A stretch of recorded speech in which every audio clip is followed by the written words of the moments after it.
आज हम बात करेंगे देश की राजधानी दिल्ली की जीवन रेखा कही जाने वाली यमुना नदी की, जो कभी पवित्रता और शुद्धता की पहचान थी, लेकिन अब प्रदूषण, अतिक्रमण और प्रशासनिक लापरवाही की शिकार हो चुकी है।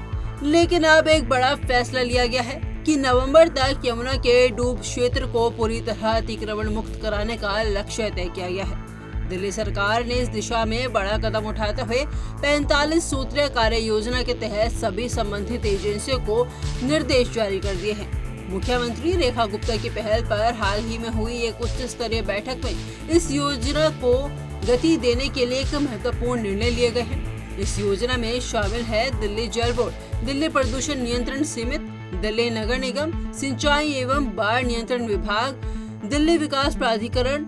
इन सभी एजेंसियों को नवंबर तक मिलकर यमुना के डूब क्षेत्रों से सभी अतिक्रमण हटाने का आदेश दिया गया है। अब सवाल उठता है कि अतिक्रमण आखिर है क्या?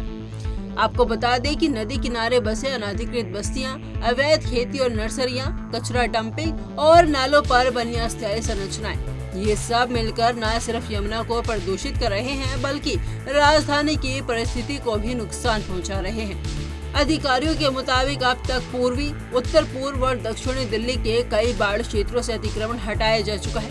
224 एकड़ भूमि को डीडीए ने फिर से प्राप्त किया है। पूर्वी दिल्ली की असीता जैसे इलाकों में अब हरित सार्वजनिक स्थल विकसित किए जा रहे हैं।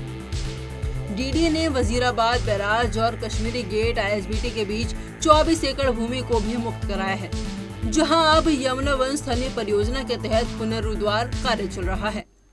डीडीए के एक सर्वे में ये भी सामने आया कि हाल ही के वर्षों में यमुना बाढ़ क्षेत्र के लगभग 2/3 भूमि पर अतिक्रमण हो चुका है। अब ऐसे में इसे खाली कराना और फिर से जीवंत बनाना एक बड़ी चुनौती है। इस काम में एजेंसियों की जिम्मेदारी भी तय कर दी गई है। एनडीएमसी और डीडीए नालों से अतिक्रमण हटाने के लिए अभियान चलाएंगे। वहीं एमसीडी और आईएनएफसी नालों के किनारे बनी अवैध संरचनाओं को हटाएंगे। लेकिन केवल अतिक्रमण हटाना ही काफी नहीं है। इस योजना के तहत यमुना पुनरुद्धार में ये महत्वपूर्ण बिंदु शामिल हैं, जैसे नालों की सफाई और पुनर्निर्माण, सीवरेज ट्रीटमेंट प्लांट्स की स्थापना, ठोस अपशिष्ट प्रबंधन प्रणाली का निर्माण, इको फ्लो यानी प्राकृतिक जलाधार को बनाए रखना, प्रवर्तन यानी कड़ी निगरानी और नियमों का पालन करना। दिल्ली में यमुना लगभग 52 किलोमीटर तक बहती है, जिसमें से वजीराबाद से ओखला के बीच का 22 किलोमीटर का हिस्सा सबसे ज्यादा प्रदूषित है। यही हिस्सा इस योजना का फोकस एरिया है, जहां ठोस कदम उठाए जा रहे हैं। एक समय था जब यमुना में साफ पानी, बोटिंग और स्नान आम बात थी, लेकिन आज हालात ऐसे हैं कि इसका पानी देखना भी दूभर हो गया है। इसीलिए ये अभियान सिर्फ एक प्रशासनिक आदेश नहीं, बल्कि एक आगामी पीढ़ी के लिए जरूरी जिम्मेदारी है। सरकार ने दिशा तय कर दी है, योजनाएं बना दी है, एजेंसियां मैदान में उतर चुकी हैं। अब जरूरत है जन भागीदारी की।